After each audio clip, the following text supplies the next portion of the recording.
Hola, hablemos del Tao. Hoy hablaremos sobre el capítulo cuarto, sobre el vacío. Como este es un poema, no quiero estarlo interrumpiendo a cada verso, así que primero leamos el capítulo entero y luego lo comentamos, ¿va? El Tao es vacío, imposible de colmar, y por eso inagotable en su acción. En su profundidad reside el origen de todas las cosas. Suaviza las asperezas, disuelve la confusión, atempera su esplendor, unifica el polvo. Por su profundidad parece eterno. No sé quién lo concibió, pero es más antiguo que los dioses. Los dioses, dice. Ahorita hablamos de esa palabra porque no significa lo que tú crees. Pero primero lo más importante, el vacío. ¿A qué se refiere Lao Tzu cuando habla del vacío? Obviamente no hablaba del vacío físico como lo entendemos hoy en día, como la ausencia de materia. La traducción literal de este capítulo diría algo así como el camino o el habla, el Tao, permea, pero al usarlo, una parte sigue vacía. No importa de qué lo llenes, no importa cómo lo utilices, no se llena, no se agota. ¿De qué hablamos cuando hablamos del Tao? Bueno, lo primero es que, si lo puedes mencionar, no es el Tao, ya lo hablamos, pero si me permiten una mentira, una especulación para saber que al menos hablamos de la misma cosa, este es el primero de muchos capítulos donde Lao sí revela la verdadera naturaleza del Tao como manifestación de la mente. El universo claramente no es la mente, y la mente claramente no es el universo, pero de nuestra percepción sensorial del mundo y los significados que le asignamos, emerge una imagen mental, un modelo del mundo, como ya habíamos dicho. Este modelo del mundo parece estar contenido dentro del Tao. Pero los límites de este Tao parecen ser la conciencia. Por eso, si lo puedes nombrar, no es el Tao, pero creo que el Tao se correlaciona mucho con la conciencia. Imagínate un diagrama de Venn, donde un círculo es la realidad y el otro círculo es la percepción. Por supuesto, si lo hiciéramos a escala, el universo sería un círculo infinitamente grande y nuestra limitada percepción de chango sería una motita de polvo, un círculo diminuto. Pero en la intersección entre estos dos entes emerge nuestra conciencia. Ese fenómeno que es nuestro mundo y nuestra vida entera es lo más aproximado que podemos concebir como el Tao. Pero, una vez más, esto es puro lenguaje. Uno es todo, la distinción entre tú y el Tao, como ya lo vimos, es una ilusión, no tanto del lenguaje como de nuestros sentidos. Con los sentidos nos creamos una imagen mental del mundo a nuestro alrededor. Pero como es una imagen imperfecta, desde siempre los sabios de todas partes del mundo han sospechado que lo que podemos conocer de la realidad es más como una ilusión. Desde Descartes, ¿no? Que creía en el ego, pero por eso pensaba que cogito ergo sum significa puesto que pienso, pero existo. Descartes no tiene evidencia de que Descartes existe. Al pensar, al observarse pensar y desde la experiencia reconocer ese pensamiento, lo único que probó es que existe la experiencia de pensar en primera persona. Esto a lo que los científicos y filósofos de la mente hoy en día le llaman la conciencia. En el hinduismo también se creía que esta es una ilusión. No solo la conciencia, el cosmos en general. Para el hinduismo no existe distinción entre el mundo físico y nuestra percepción de él. A esa ilusión le llamaban Maya. Debajo de esta manifestación temporal de lo divino existía el Brahman, que es una sola esencia permanente y en constante cambio de la cual surge todo lo demás. Pero como el lenguaje es imperfecto, los hinduistas también debían hablar en metáfora, entonces se imaginaban que el Brahman era una especie de actor divino, un dios aburrido que interpreta las infinitas caras de la realidad para entretenerse a sí mismo, y usa máscaras, una con forma tuya, una con forma mía y otra con forma de los infinitos elementos que conforman al mundo. En el budismo también creen que el mundo es una ilusión. Y para las cosas del mundo, el budismo tiene una palabra que se acerca mucho al concepto de vacío que trataremos el día de hoy. La ausencia del yo. Pero este anatta también se extiende a los objetos físicos y fenómenos abstractos, cosas que ni siquiera en nuestra ilusión nos imaginamos que pueden tener un yo. El anatta es más como la ausencia de un significado intrínseco. Los objetos no son objetos y las personas no son personas.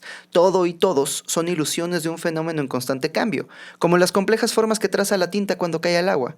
Podemos identificar una espiral por aquí, un ganchito por acá, pero es solo un fluido mezclándose con otro, donde ninguna de estas formas permanece.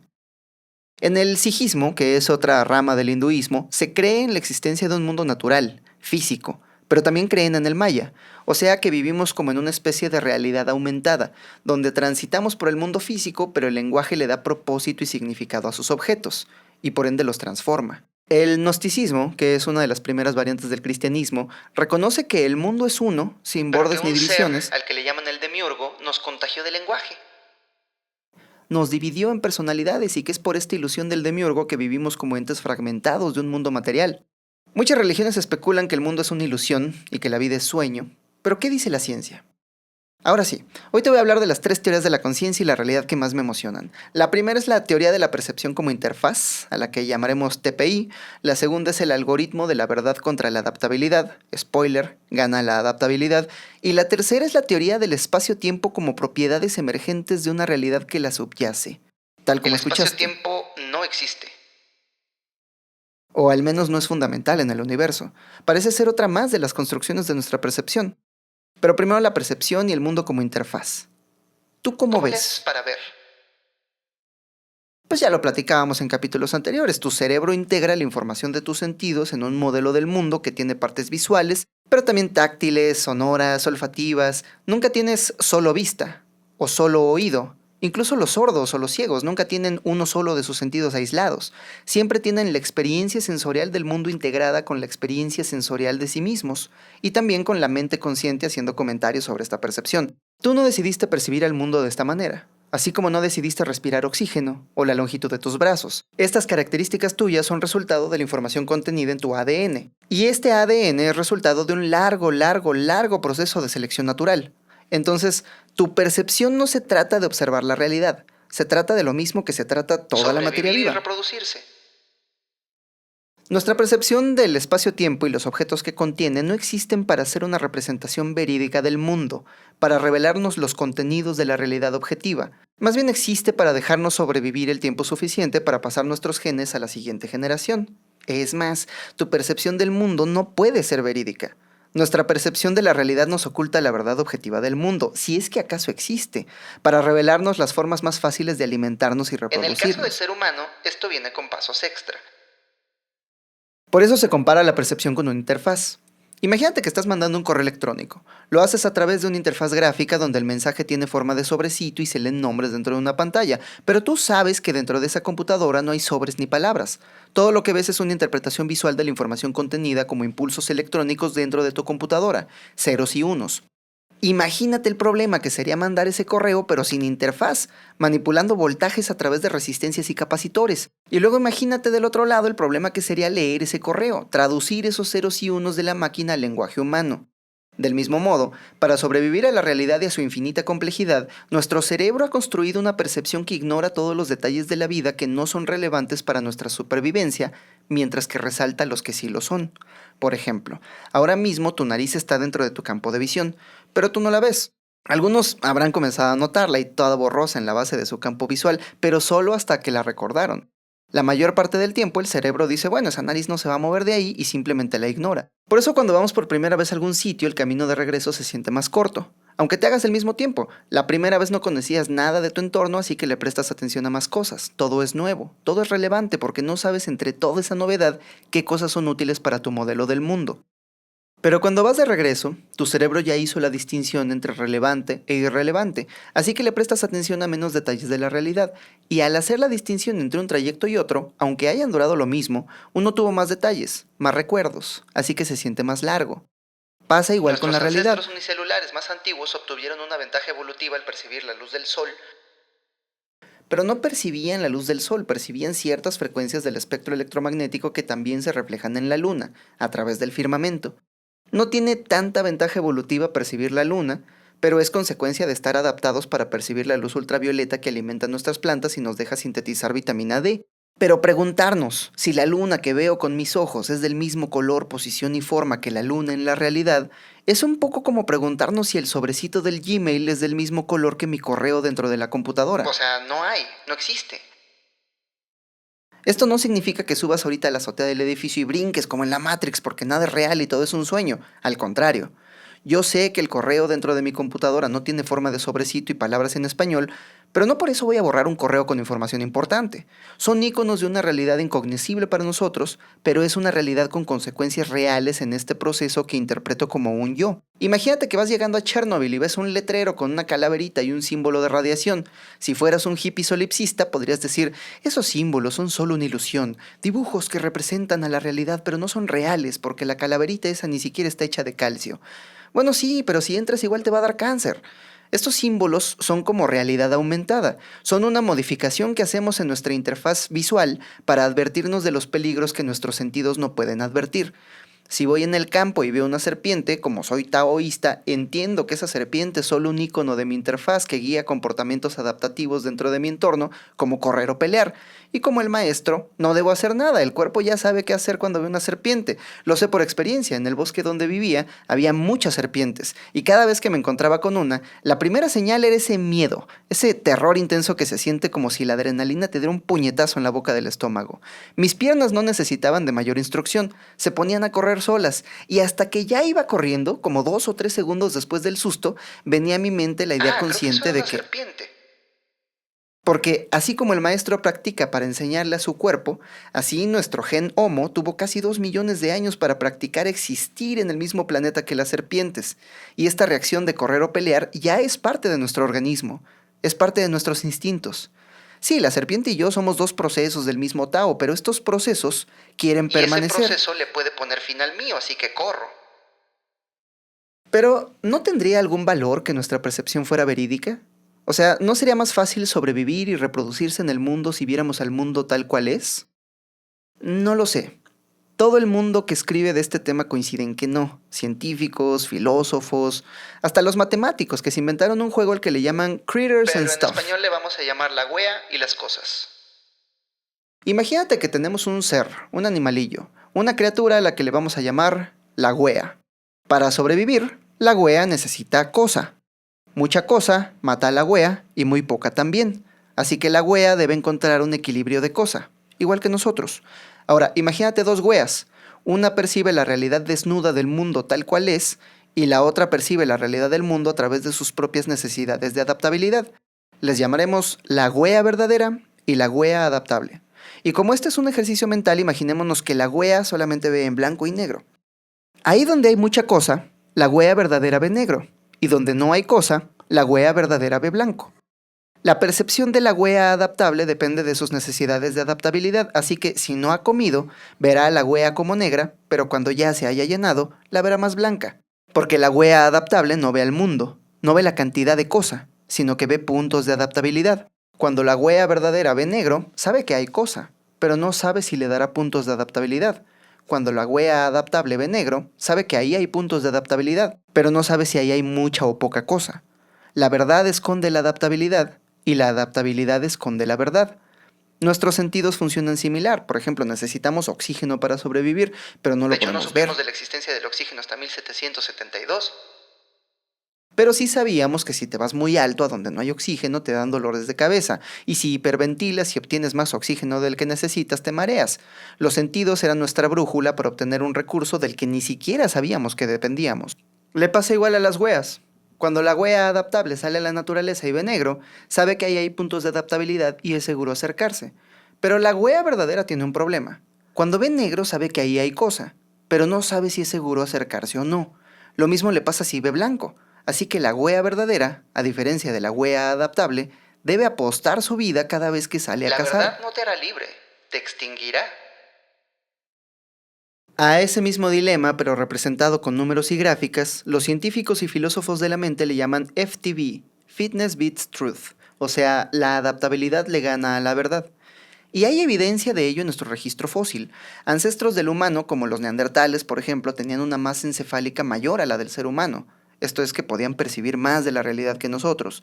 Y en los últimos 200.000 años, que es lo que el Homo sapiens lleva en la Tierra, nuestros cerebros se han reducido alrededor de un 10%, de 1500 centímetros cúbicos a 1350 O centímetros sea, hemos cúbicos. perdido como la masa de una pelota de tenis. ¿Significa esto que nos estamos haciendo tontos? No, para nada, es todo lo contrario. Nos estamos volviendo colectivamente más sabios. Este cambio fisiológico se correlaciona un poquito con los cambios en el clima, pero está más relacionada con la densidad poblacional, con la complejidad de nuestras sociedades. Entre más seguros estamos al interior de nuestro ecosistema social, menos necesitamos conocer individualmente del mundo, por lo que podemos dedicarnos menos a la construcción de nuestro modelo del mundo y más recursos a la creación de modelos Chisme, sociales. pues. Imagínate que eres Pati Chapoy. ¿De qué te serviría en tu oficina de Televisa tener los sentidos cuidadosamente afinados al movimiento del viento y los olores de la presa si nunca vas a cazar? Tú obtienes tu adaptabilidad de otra fuente, tu modelo del mundo está calibrado a otros fenómenos humanos, abstractos, que nada tienen que ver con el sustrato físico en el que ocurren. Cuando decimos que Belinda cortó con Nodal y que el Raúl ese le puso el cuerno a Rosalía, pues esta información nos dice muy poco de la realidad objetiva del mundo material que habitamos, pero nos revela cambios en una estructura social que significan muchísimo para otra gente. Bueno, basta con ver los números en las noticias de la farándula versus las noticias de la crisis climática para ver qué es lo que más llama nuestra atención, si la adaptabilidad o la realidad. Entonces, si nuestros sentidos fueron moldeados por la selección natural, el experimento de las hueas nos dice que nuestros sentidos no ven la verdad, sino que ven adaptabilidad. Y la teoría de la percepción como interfaz nos dice que nuestra percepción constituye una interfaz adaptada específicamente a nuestra especie. Eso significa que el espacio-tiempo es la interfaz y los objetos físicos son los íconos. Esta no es una idea popular, pero cada vez va ganando más y más evidencia a su favor. Albert Einstein, por ejemplo, aborrecía esta idea de que la realidad depende de nuestra percepción de ella. Una vez, Albert estaba caminando con su amigo Abraham País, y Abraham cuenta que de pronto Albert se detuvo, lo miró a los ojos y le dijo: ¿Realmente crees que la luna solo existe cuando la miras? Einstein era lo que podríamos llamar un realista localista. Realista porque creía que la realidad y los objetos físicos son reales, así como el espacio-tiempo, que existen independientemente de nuestra percepción de ellos. Localista porque según las leyes de la física ningún objeto puede afectar a otro por fenómenos más rápidos que la velocidad de la luz, porque no existen tales fenómenos. La teoría de la percepción como interfaz, en cambio, predice que los objetos no tienen propiedades hasta que las interpretamos, incluso las partículas que componen estos objetos. Según esta teoría, un fotón no observado no tiene un valor definitivo de polarización, un electrón no observado no tiene valor definitivo de spin, posición o aceleración. Mis objetos son mis íconos, tus objetos son tus íconos, y cuando comparamos notas, a veces mis íconos coinciden con los tuyos. Pero si la realidad no existe cuando no la percibes, entonces debe haber momentos, instantes, rincones de este cosmos donde comparamos notas sobre la realidad observada y las notas no coinciden. Y en 1964, John Bell ideó un experimento que demuestra justo eso. El experimento se ha hecho de muchas formas, pero la idea básica es que primero mides el spin de dos electrones enlazados. Los electrones giran para arriba o para abajo, pero siempre en una sola dirección, y una vez que se enlazan, comparten el mismo spin. Cuando cambias uno, el otro también cambia, sin importar la distancia a la que están separados. O bueno, eso era lo que el experimento trataba de probar. En el experimento de Delft, separaron a dos electrones enlazados a 1280 metros y se midió su spin Para al que la mismo tiempo. medición de uno no pudiera afectar la posición del otro.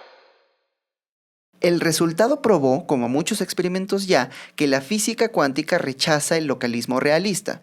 El spin de ambas mediciones estaba correlacionado de tal forma que sería imposible si el localismo real fuera verdad.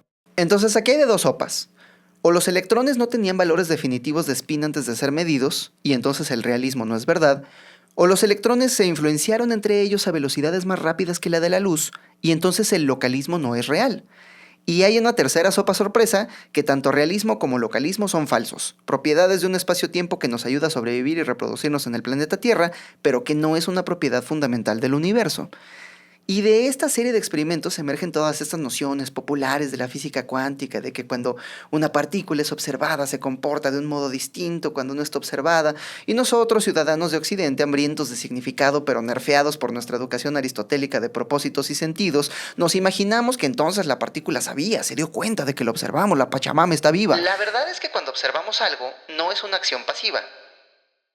Sí tenemos una interacción física con ese algo observado. Si yo te observo a ti, hay un intercambio de fotones entre tu piel y mis ojos que me deja interpretar la información de dónde estás.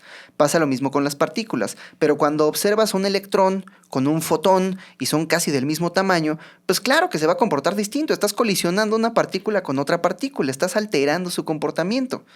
El físico Chris Field lleva este mismo principio a la realidad macro y nos advierte dos cosas. La primera es que no hay un solo observador que pueda observar toda la realidad al mismo tiempo. Eso ya lo sabíamos. La segunda es que observar cuesta energía. Esa no me la sabía. Si estos dos principios son verdaderos, entonces no hay propiedades en el universo como posición o aceleración que sean independientes de cómo las medimos. Al medir algo no revelamos el mundo que ya era, sino que efectuamos una acción que resulta en el mundo que es. Más que observación, deberíamos llamarle intervención. A esta interpretación de la teoría cuántica se le conoce como bayesianismo cuántico, donde los estados cuánticos de un sistema físico no describen el mundo objetivo, sino la percepción del observador de las consecuencias de sus acciones en Aunque el su mundo. única acción haya sido observar. Distintos observadores pueden tener distintas percepciones, porque cada uno ha realizado distintas acciones. No hay un estado cuántico que sea universalmente verdadero. Cada uno es personal. Como en el contradictorio espacio-tiempo que habita en nuestras mentes, el centro de un plano infinito es el punto desde donde se le observa. El mundo que percibo es consecuencia de mis acciones dentro del sistema físico y mis acciones a ese nivel fueron guiadas por la selección natural para maximizar mi Por eso adaptabilidad. el mundo que percibes tú se parece tanto al mío y tampoco al mundo que percibe mi perro. Tú y yo tenemos necesidades de adaptabilidad más o menos parecidas, y si vemos una barra de chocolate, nuestros sentidos dibujan en nuestro modelo del mundo que ahí hay una densa fuente de Muchos puntos de calorías. adaptabilidad que además saben bien rico. Pero si mi perro se come la misma barra de chocolate, se muere, así que tiene sentido que interpretemos a la realidad a través de mallas distintas. Claro que si mañana se me bota la canica y empiezo a interpretar la lava ardiente como helado de chocolate, pues voy a tratar de comerme el volcán Popocatépetl y me voy a morir. El solipsismo es falso y el sustrato físico que da forma a nuestros sentidos es imperfecto. Ahora mismo, si me quito los lentes, el mundo entero se vuelve borroso. Pero eso no significa que el mundo se hace borroso. No tiene sentido decir que el mundo es borroso. Del mismo modo que no tiene sentido decir que un objeto es rojo o negro, o liso o arrugado, o que tiene tal o cual posición. El objeto mismo no existe fuera del fenómeno unificado del que sacamos nuestra realidad. Color, textura, posición o nitidez de la imagen son cualidades de la imagen, no del fenómeno. Son cualidades de mi De mi modelo del interpretación. mundo. Por eso en un discurso del 2016 en la Universidad de Cornell, el físico Nima Arkani Hamed dijo que muchos argumentos separados, todos muy fuertes individualmente, sugieren que la noción misma de espacio-tiempo no es fundamental. El espacio-tiempo está condenado. Fundamentalmente, en la descripción real subyacente de las leyes de la física, no existe tal cosa como el espacio-tiempo.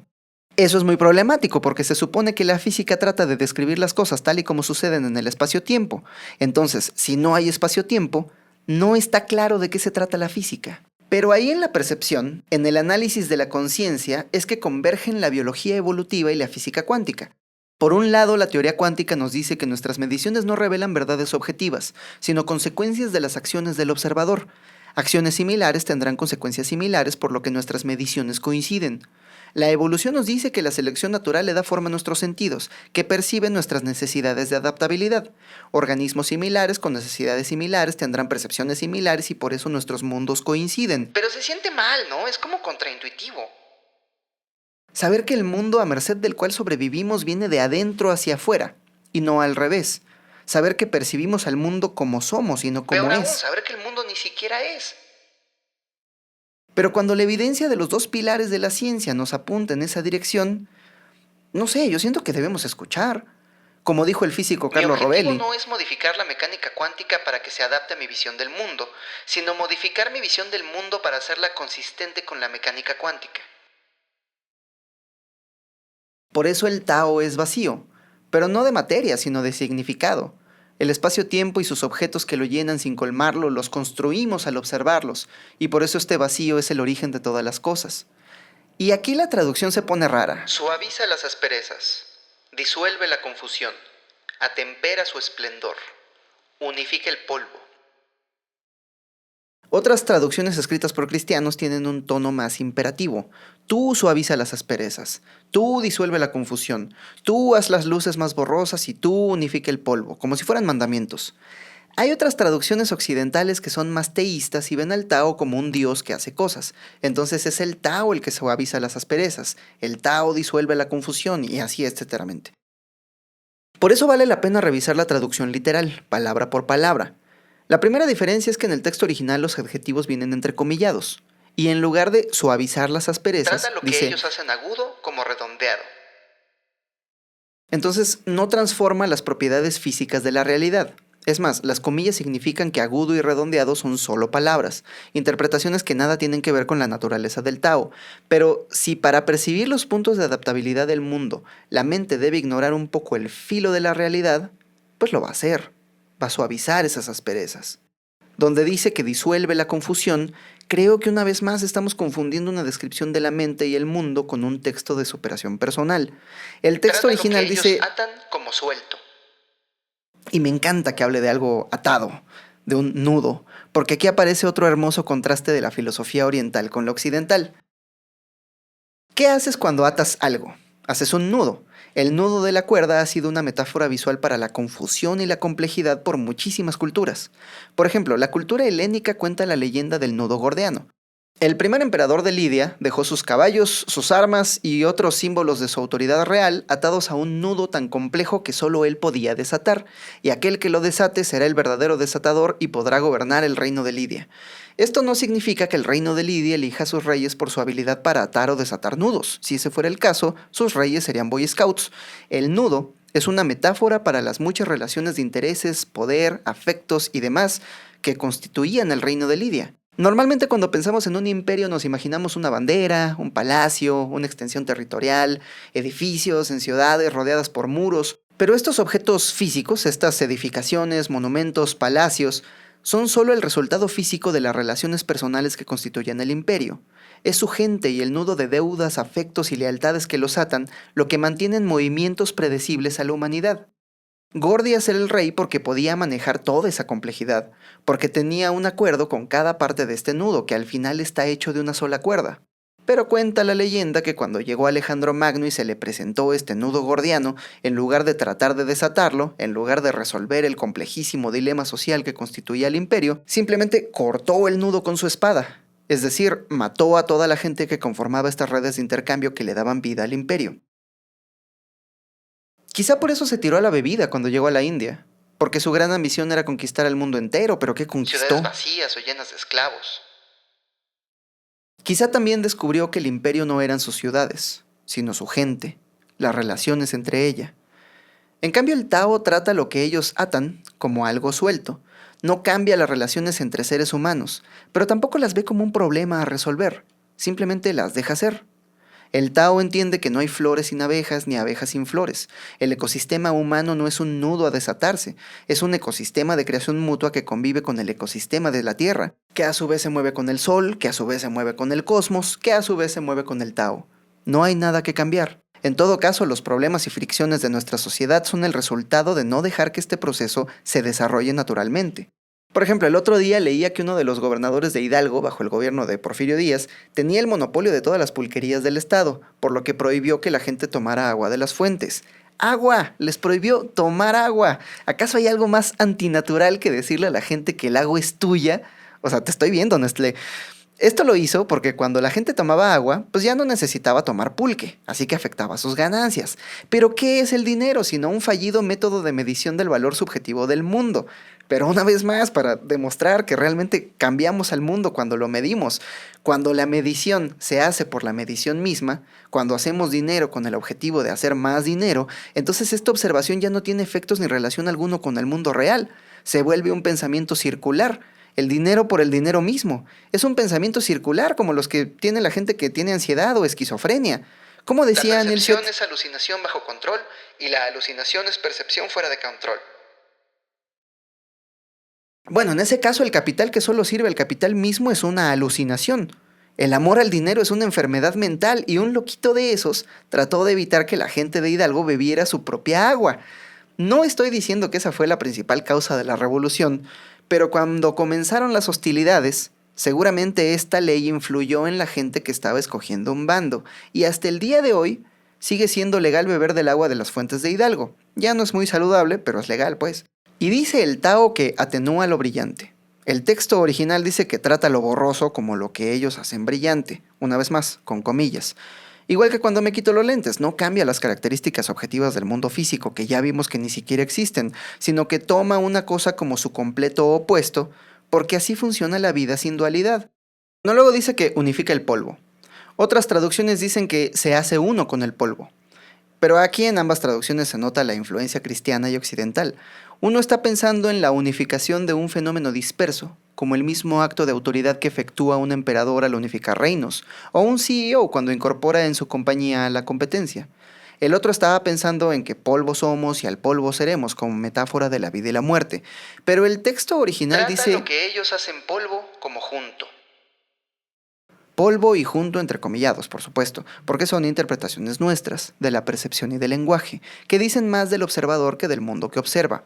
Y creo que tiene más sentido en esta dicotomía de polvo y junto. Porque si fuéramos wea realista que vea el mundo por lo que realmente es, el polvo sería un fenómeno imposible de asimilar, porque son millones de partículas, cada una con sus características. Tendríamos que interpretar las propiedades individuales de cada motita de polvo con las que entramos en contacto. Pero la mente, la percepción, la conciencia en diálogo con el mundo que le dio forma y con el cual es uno solo, trata al polvo como una sola entidad unificada. Cuando tu mamá te sirve arroz, no te dice ya están los miles de arroces. Sí, son cientos o miles de semillas individuales las que tienes en tu plato, pero es uno solo. Le decimos el arroz. Cuando cambias a tu bebé para evitar rosaduras, no le echas millones de talcos en las pompis. Le echas talco, un solo fenómeno unificado. Porque la realidad que percibimos es un diálogo entre nuestros sentidos y el mundo físico que les da forma, mediado por aquello a lo que le prestamos atención. Por eso este capítulo concluye diciendo: Por su profundidad parece eterno. No sé quién lo concibió, pero es más antiguo que los dioses. Y por eso muy pocos científicos de verdad me toman en serio, por darle voz a estos textos antiguos que además hablan de dioses. Pero el texto original dice: profundo, existe parcialmente. No sé de quién es hijo, pero precede al Señor de los signos. No habla de dioses. Entonces, no es un Dios omnipotente, creador del cielo y de la tierra, de todo lo visible y lo invisible. Es un Dios más, es el Señor de los signos. Uno más antiguo, eso sí, el Señor de los signos es como otra forma de decir lenguaje, porque en China no tenían dioses antropomorfizados como los de Grecia y Roma, o dioses monarcas, creadores y patriarcales como los de la proyección narcisista de las tribus semitas. Los dioses chinos son como fenómenos abstractos que nos trascienden. El amor es un dios, porque tú sientes amor, pero no es tuyo, se remite a las historias del amor que has leído, y si tienes suerte, se manifiesta también en el cuerpo de la persona a la que amas. Tú sientes ira, pero no es toda tuya, te trasciende, y si se manifiesta en suficientes cuerpos, puede mandar a reinos a la guerra. Una de las deidades más famosas de los chinos son siete dioses de la fortuna. Son 7 personas bien vestidas que ayudan a la gente, como en el anime de Ragnarok.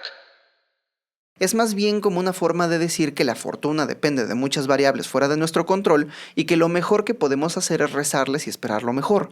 Del mismo modo, decir que el Tao es más antiguo que el Señor de los signos es reconocer que es previo al lenguaje, hoy y siempre. Hoy porque cuando veo a la serpiente, mi cuerpo, que también es Tao, escapa antes de que pueda pensar la palabra serpiente. Brinca para mantener esta configuración específica del espacio-tiempo en formas familiares y predecibles, aunque sea un día más. Y siempre porque antes de que la humanidad emergiera en el mundo con sus locos juegos de símbolos y de poder, ya había percepción del diálogo con el mundo. Ya había un todo en movimiento del que nosotros empezamos a adivinar objetos. No sé qué decirte desde el ego. Sé que es difícil escuchar del ser humano en comparación espaciotemporal con el resto del cosmos.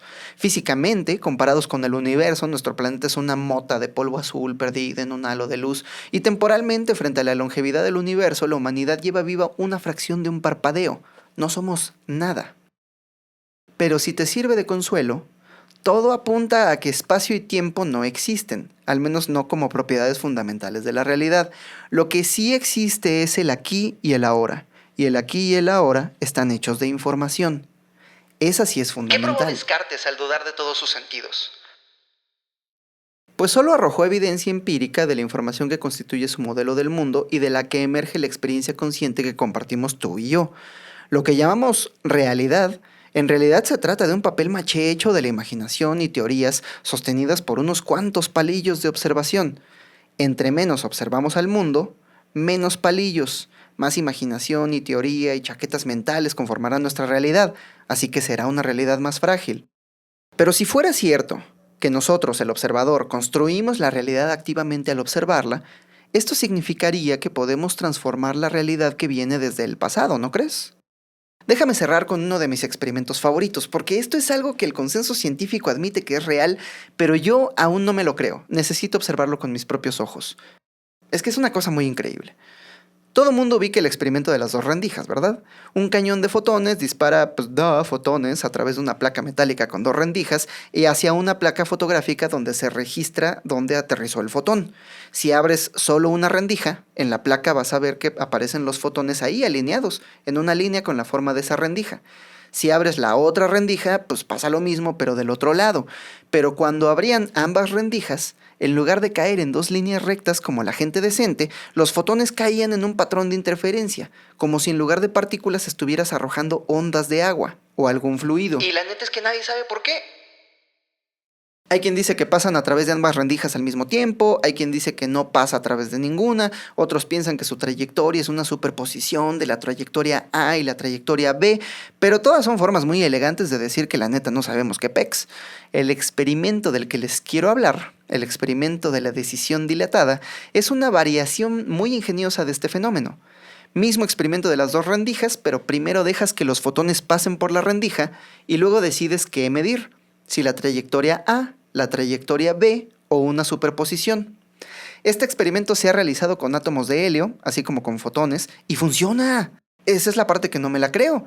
Aquello que decidimos medir después de que la partícula ya pasó por la rendija, determina la trayectoria de esta partícula. Así es, la decisión posterior de qué observamos altera la trayectoria pasada del fotón observado. Me vuela la cabeza, no tiene sentido, es absurdo, es ridículo, sin embargo ahí está, hay evidencia de que esto ya pasó. En este experimento, una decisión en el aquí y ahora tiene una influencia observable en los fenómenos del pasado, o dicho de otro modo, el pasado depende de nuestras acciones en el presente. Mira, al menos en el nivel cuántico, pero hay planes para llevar este experimento al plano de lo interestelar. En lugar de un fotón de cañones, tendremos que usar un cuásar gigante, una galaxia recién nacida con un pulso electromagnético potente y constante. En lugar de dos rendijas, usaremos una galaxia supermasiva. Si la relatividad de Einstein es correcta, y al menos en este aspecto tenemos cantidad de experimentos que sí lo demuestran, entonces la gravedad de esta galaxia supermasiva debe doblar la trama del espacio-tiempo, de modo que la luz de este cuásar recorrerá una trayectoria curva alrededor de esta galaxia para llegar hasta nosotros. Si las cosas se alinean de forma correcta, incluso podríamos ver dos imágenes de este cuásar, una en cada extremo de la galaxia. Esta ilusión óptica ya fue demostrada por el telescopio Hubble, cuando tomaron una foto duplicada de un cuásar a 14 millones de años luz a través de un agujero negro. Con estos elementos, ya tenemos el laboratorio donde elaboraremos nuestro experimento de las dos rendijas con truco. Usando un telescopio para tomar fotos del cuásar duplicado, podemos decidir cuál trayectoria de los fotones mediremos, la de arriba, la de abajo o la superposición de las dos. Si elegimos medir, observar, influir, como le quieras llamar, en la imagen de arriba, estamos observando una imagen a 14 millones de años luz de distancia. Esto quiere decir que los fotones que hoy experimentamos llevan 14 millones de años en esa trayectoria pasada por una decisión que el observador tomó en el aquí y ahora. Nuestra observación de Determina la hoy, historia de los últimos 14 millones de años. por lo menos en este fenómeno. La mayoría de nosotros no puede ni cargar 100 kilos de masa, pero basta con mirar al cielo para darle forma a un firmamento con más de 13,000 millones de años de antigüedad. Evidencia reciente demuestra que hasta 18. Entonces, esto no tiene sentido desde el localismo realista, pero lo tiene si consideras que tú eres todo jugando a ser chango en esta interfaz con forma de mundo que se altera cuando la observas. No existe el espacio-tiempo, pero sí la información. Y espero que al compartirte esta información podamos construir realidades similares, avanzar hacia el mismo futuro y en el camino recordemos que aunque somos olas, temporales, particulares, separadas, Al final nos movemos por el mismo mar. nos vemos la próxima semana para hablar de lo que realmente hace un sabio y por qué no deberías aspirar a ser uno. Mientras tanto, recuerda que toda la gente lista sabe que no sabe nada, mucho menos yo, que soy tú. Estas palabras son solo como un dedo apuntando a la luna. Si te le quedas viendo el dedo, ¿cuándo vas a ver la luna? Nos vemos la próxima semana. Este episodio del Tao Explicado es un idea original de Migala, en exclusiva para Podimo, la principal plataforma de podcast y audiolibros en español.